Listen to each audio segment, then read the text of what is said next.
Hello, it's Mr. Fusion here. I do Dragon Ball videos on the internet, and as I was busy with my yearly Dragon Ball dissection December last month, I am now far behind on talking about Dragon Ball Daima, which makes this Dragon Ball Daima January, where I am trying to speed run, relatively speaking, my single episode initial impressions of Daima.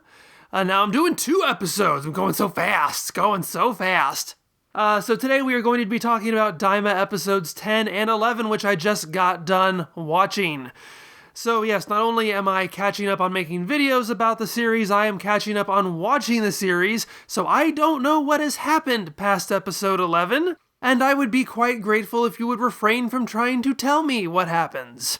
Now, as we were here last time, I rather enjoyed episode 8. I thought episode 9 was a bit pointless, and watching episode 10 has all but confirmed to me that it was completely pointless. I think you could pretty much skip episode 9 entirely, and the only thing you would be missing is Hybis having the third eye thing on his belt. Something that could have easily been popped in right here. At any rate, our main group gets to the second demon world, followed immediately by the second group. They catch up with each other, which is why I say that episode 9 was kind of pointless, because that whole thing was, oh, let's have the groups meet up, only to have Goku say, we don't have room for you in our ship, even though we were explicitly sent here to pick you up in our ship. And so now in this episode, because it happens in every episode, Goku's ship gets destroyed. So now they have to be picked up by the other group, and they are at least good enough to rub it in their faces over this, which they, for all intents and purposes, should. Oh, it's so crowded here. Yeah, but we still made it work, so shut up. Episode 9 was just a waste of time. Before the big meeting, though, when everybody comes together, there is some danger and action and intrigue, because apparently the second demon world is home to krakens who live in the water. And this is a small example of this, but as I've pointed out many times over the course of this series, is that Dragon Ball Daima just sort of blah exposition, and this is a very brief example, but it did immediately catch my ear, where it's like the second they get into the demon world, Kaioshin's like, oh hey, by the way, I wonder if those Kraken are still here, and I'm like, oh well, gee, I know what's about to happen in 30 seconds. It's again a very minor example, because it is reasonable that he might bring that up, but I'd have to watch it again. It doesn't seem like, it's brought up by Glorio flying exceptionally low, and Shin going, hey, wait a second, this is my world, I've been here, you should fly higher. It's just like, this reminds me of this thing that's going to become relevant in 30 seconds. Maybe I'm misremembering it. There's a lot from this episode to remember that I've been trying to keep in my head and in my notes, and this is a relatively insignificant thing, but it made me laugh. But before the Kraken even happens, they are attacked by more Kempe planes. And it was something that made me think, because I was in danger of zoning out during this, and that's partly because whenever they're attacked by the police, it's just sort of a foregone conclusion that Goku is going to kick their butts. We're not going to be concerned whether they live or die. I'm assuming they fell into the water and were eaten by a Kraken. Who knows? Who cares? But it's really just sort of killing time. He jumps on their windshields and makes faces at them, and then he cuts them in half, and it's all the same stuff. And so I really find myself thinking about how the show is what tricks the show is using and can use to generate real tension. And I do appreciate this, because then when the Kraken does show up, because the Kempe planes, the Kempe-Tai planes, damage Goku's ship enough that it ends up getting dangerously close to the water, which lures out a Kraken. And while the show does eventually say that in their child bodies now, even Goku is not a match for these things, they do create a palpable sense of danger by putting Ponzi in danger, but also not going for the really cliched damsel in distress type stuff. Ponzi's only in trouble because after they all escape from the plane, when the Kraken has it in its grip, Ponzi flies back. And she's not being stupid about it either. She does go back to the plane, almost gets crushed in it, and Goku has to save her at the last second. But it's because she's the only one who thinks that's right, we gotta go get the Dragon Ball. So all of that works decently enough. During all of this, audiences taken Majin Ku to fight Tamagami number 1, and they fight for most of the episode until, quite good-naturedly, one might say even happily, Majin Ku gives up. And Arinsu is really disappointed by this. She fires him, but Majin Ku keeps a really good attitude about this, and I like him. I didn't really have an opinion of him coming out of my last video where he had just been made. Based on that last video, you probably were laughing at me thinking he was going to be a significant threat. But he's just a fun, and maybe he still will be. I don't know. He still seemed pretty strong to me, as he asserts. I'm pretty strong. I'm super fast. I can get your groceries for you. He's just a really fun personality, which comes out even more in episode 11. And already, I just from watching episode 10 before I got into episode 11, I was certainly hoping that he would continue to be the main villain, just because he's far more interesting than what I think is the preferred style of villain by a lot of fans. Again, I just came off of Dragon Ball Dissection December with Dragon Ball GT, and one of my complaints was just how boring Yi Shenglong is. The idea of just making an angry wall to punch, and he'll talk all gruff and growly and brr, and I'm angry, and it's just boring. Someone like that's boring. Jiren is boring. Majin Ku, he's a lot of fun. He's goofy. He's stupid. Well, I feel bad calling him stupid. He's just a good-natured guy. He just wants to please his creator. Nothing can really get him down. I envy him. I envy him. There are a few other things I want to touch on in this episode before I get to the big thing. I'm just gonna leave that there for right now. There's a moment where when Goku finally catches up to the other group, well, I guess they caught up to, he's not playing anymore, so he's seeking them out both to get a ride from them and to warn them about flying too low, and he jumps on the windshield, or he's in front of the windshield, like pantomiming a Kraken, which is really funny, and Vegeta calls out to him as Kakaroto, because that's how Vegeta refers to him, and Hybis cuts in to say, well, no, that's Goku.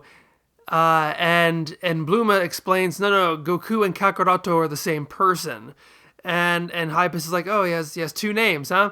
Which immediately made me think of something, because it was actually weird, and this might not make a lot of sense to you if you don't watch Dragon Ball in Japanese. It was weird for me to hear Bluma say Goku, because she does not usually call him that. It's not just Vegeta who calls Goku by a different name. Piccolo often does, Ten Shinhan often does, and Bluma almost exclusively refers to him as Son-kun.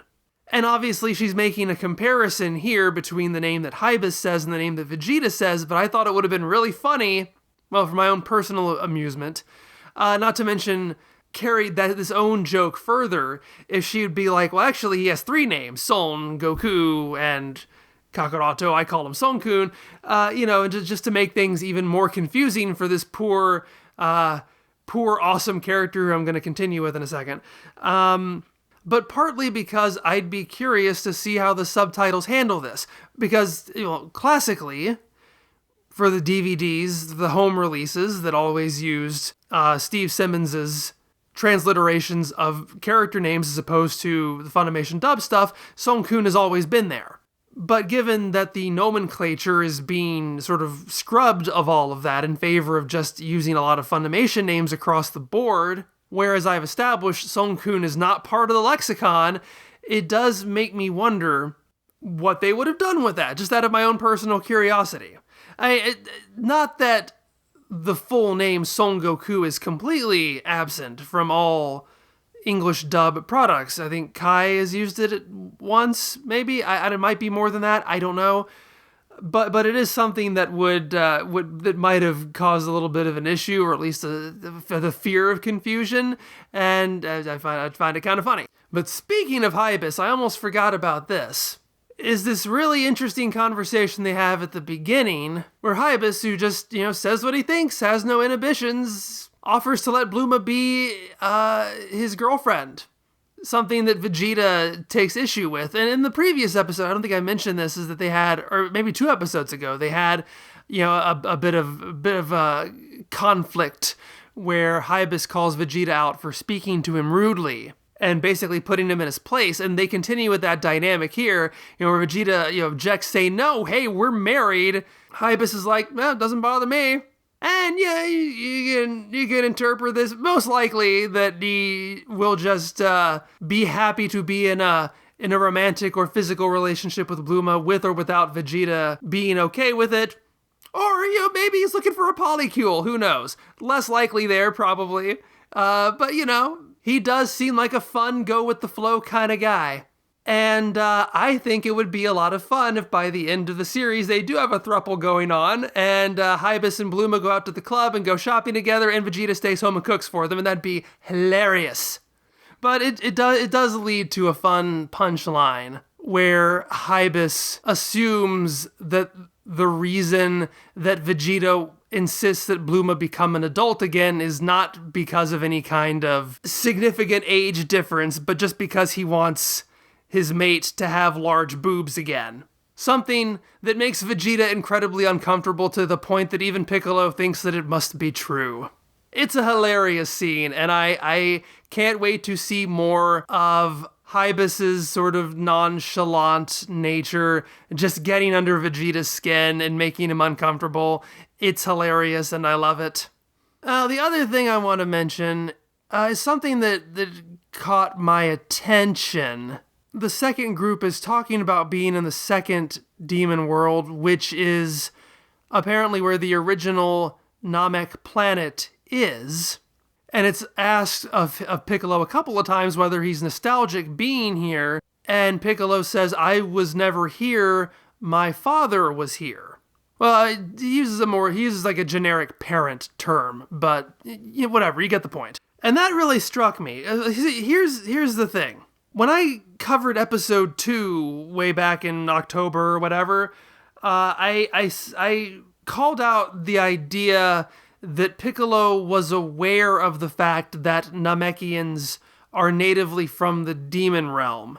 A lot of people thought I was calling that out as like trying to ding a plot hole, because a lot of the responses I got were saying, oh, well, Nail's in there and stuff. He would know this stuff. But that wasn't my issue with it. My issue, besides the sort of logistical thing of it seems weird that this would never come up, but it was something that seemed to me to be presented as kind of really ancient. And so it bothered me only in the sense, not that Piccolo specifically would know it, but that it seemed weird that any living Namekian would just be able to rattle it off. I'm not saying that it's, again, not a plot hole, just from a narrative perspective. This seems like this should be a big deal revelation kind of thing, as opposed to, oh yeah, we know about that. We just don't talk about it. But, and that sort of, this reminded me of that, because now this is becoming even more condensed. It's like, not only is this something that apparently is supposed to just be common knowledge, it's in a way living knowledge. As in, this is so recent, depending on how you look at it. As I mean, the whole thing with Piccolo, there was Katat's child. Wait. See, it wasn't exactly clear in this episode, although it is clarified in the next episode, who Piccolo was even talking about when he refers to his parent. Because even though I was not watching the episodes and avoiding spoilers, I think I did see some some discourse pop up over, does this bring up the idea as to whether Piccolo is the child of the previous Piccolo, or is he a reincarnation? And I've always sort of, at least I think I've always sort of maintained that he's both. If by his parent he's referring to the original Piccolo, or the merged pre-split form of the original Piccolo and God combination, then that would be a really cramped timeline. Because he was a child when he arrived on Earth. So the idea is that the Namekians, or the Nameks, the Namek gene, left the demon realm, moved through space and colonized another planet, became Namekusei gene, Namekians, people of the planet Namek, then had a weather calamity, some sort of natural malady that ruined the planet and almost wiped out the entire species, and then they sent out a child who then came to Earth, grew up, split off to become Piccolo and God, but that was all through just a single generation? Like, that kid was born in the demon realm, moved to a different planet, moved to another different planet, like that, and that just seemed like, it was kind of like how disappointing it was to me to find out how short the reign of any kind of Saya monarchy was. It's like everything just feels very, very condensed, and that was kind of ridiculous to me. In the next episode, though, Piccolo explicitly refers to Katatsu as his father, or his parent. So given that the original Piccolo and Kami were the child of Katatsu, our Piccolo is referring to himself as the same generation. So that at least puts another generation in there. It still seems a bit of a cramped timeline. I would have liked there have been like 10 or 15 generations of this going on, who lived on the planet Namek. But at least it's not literally the same character. And hopefully I'm not getting all this wrong, but ultimately in episode 11, it does seem as though our Piccolo is treating himself as the same person as God and the previous Piccolo, and that none of those three people ever actually lived in the demon realm. It was the generation before him that did. All that, and I haven't even gotten to the big reveal stuff of the episode, or the big exposition dump, I should say, which frankly, I don't really have that much to talk about. It's a lot of interesting stuff, but once again, it's just more vomit out all of this information, which is interesting information from a cataloging perspective, where they arrive at the original Namek planet, and Bluma first finds out Kaioshin has a real name, and they start talking about his backstory, and to its credit, it is really funny, where like Kaioshin says, well, it's a long story, but and Goku's like, yeah, I don't want to hear it, and there's like this little cartoony sound effect, and they're like, guys, come on, let's listen, let's hear him out. So it's a lot of lore. It's a lot of lore, which again, interesting for cataloging, but not a lot in terms of actual storytelling, narrative thrust of the story we're actually in. And as of right now, I really don't know how or even if it's actually going to play into the story. But basically, as briefly as I can say, apparently the whole demon world existed before the outer universe as a whole, or any of the universes. And that it was the Demon King who asked a Cho Majin named Raimusu to expand the world, and he created all the universes, and then they eventually sent out the Kaioshin, and we see a lot of Kaioshin that we have met, will eventually meet in Dragon Ball Super from other universes. So this is clearly trying to maintain the continuity to a degree. And so, now we know the beginning of creation, and there we go. And that's good. It's good to know. So moving into episode 11 is that Neva is on the Namek planet, and he joins up with the group. Now, my initial thought here was that he was planted here by Goma to try to, gain their confidence, only to betray them later. And, for all I know, that could be the case. But we do get a reaction shot because the villains are watching this, because they watch everything, and are shocked that Neva would do this. And Piccolo sees through Neva's senility act and gets him to drop it. And Neva admits that he was doing all that stuff to sort of, soft sabotage the villain's plans. The exposition, or the clarification of the exposition that Piccolo, when he says that his parent lived here in the demon realm, the parent he was referring to was Katats, not the child of Katats. Which really makes me glad that I am doing both of these episodes together, because I think I would have ended up putting my foot in my mouth had I done these episodes separately, and honestly, quite frankly, it wasn't until I was in the middle of recording this that I even remembered, because again, working without a script here, that the child who came to Earth was the child of Katats and not Katats himself, because I'm really tired today and I'm trying to parse all this new information at once. So that's why I'm really hoping that I got all this correct.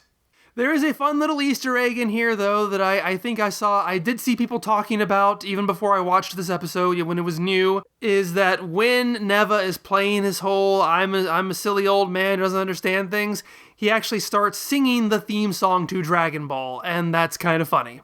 But the big discourse thing I remember seeing about this episode, in terms of continuity and plot hole and was about Piccolo apparently not being able to speak the Namekian language, or the Namek language, God, this is getting annoying. Not being able to speak his native language, because it's the fact that Neva uses that as a bargaining chip to be able to come along with them, saying, hey, I know it, you won't be able to make a wish without me, so they bring him along.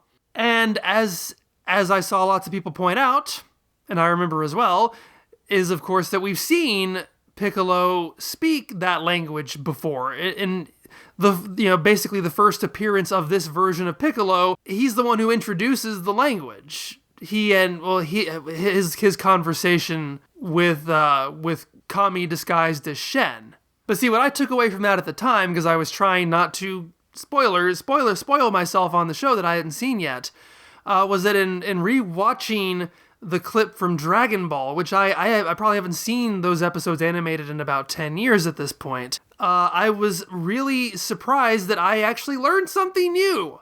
It made me really happy to realize I can still learn new things even after all this time.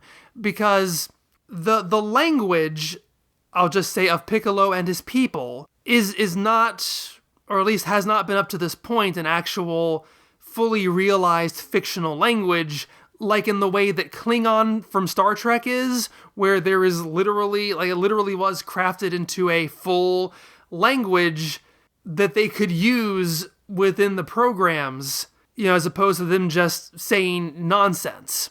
See, when Toriyama first was writing this, he was just using, fun-looking symbols in the manga, and then there would be, the Japanese translation below it in the same text bubble. And then I think later on in the Frieza arc, there is at least some kind of phonetic thing, because we have Dende's incantation, which is represented in the manga as actual sounds that could be said. But as it was written originally, it was just nonsense symbols. So when the animated version had to actually have something for something we could hear, what they basically did is that they superimposed Toriyama symbols on the screen while the characters were speaking in the language, and then that would sort of drop out, and then you would have the actors performing the same lines in Japanese over the top of it. Sort of like how if you're watching like a news story and they're interviewing somebody who speaks in a foreign language, they'll start having the person speak, and then they'll lower the volume and have a translator speak over the top of it to say, okay, this is what they're saying. But it wasn't until I was watching these clips when people were having this debate over whether or not Piccolo should, this is a continuity error, and I actually went back to listen to it, and I can't believe it took me until now to notice this. It was mostly because both the languages I was listening to were languages I didn't know, Japanese and Namekian or whatever. So it all just sounded like gibberish to me when I was younger. And I didn't realize till I was listening to them together, is that all the Namekian language was, at that point, was just the actors' Japanese lines being played in reverse. It's the devil music. You take your record and you play it backwards, and it's the devil sending you messages. And, well, I guess since Piccolo is sort of the devil, that is what it is. And again, like, it seems so obvious in retrospect now that I've noticed it. Like, obviously that's what they would do. Like, that's the easiest way without having to actually make up a language to take something and make it sound foreign, is just to play your own speech backwards. Nothing sounds weirder than that. This has nothing to do with Daima episode 11, but it's just something that I was really happy to figure out. Now, the big thing here is that the villains decide to replace Majin Ku with a new villain, and this time they decide to go all out. They have some more Boo Blob left, and it was established when they made Majin Ku that the deeper you plant the Saibai-Man seed into the Boo stew, the more powerful it'll be, but the less control they'll have over it. And Arinsu throws all caution to the winds, just bury it all the way down, like 20 centimeters down or something, and use all the Boo essence that we have. Like, we're gonna make this guy work. And I was really worried that we were just gonna end up having, the big, boring, muscular villain, your Cellmax, your Jiren, your Yi Shenlong. I was like, oh, we have Majin Ku. I love Majin Ku. And thankfully that's not the case. And Majin Ku is still sticking around, and he's just being really helpful. He's the one who measures the hole, and he's like, does this mean I'm gonna get a brother? I've always wanted a brother. And I could get back into my manufactured villain stuff I was talking about in Dragon Ball Dissection December, but at least this guy has a personality. He's a lot of fun, even though I don't understand why he's always wanted a brother when he's been around for 20 hours or less, or who knows how long, I don't know. But it's kind of part of the charm. And so he never feels threatened by the existence of this new character, Majin Do, who I'm just going to say must be a cousin of Scooby-Doo. I mean, we've had enough of them.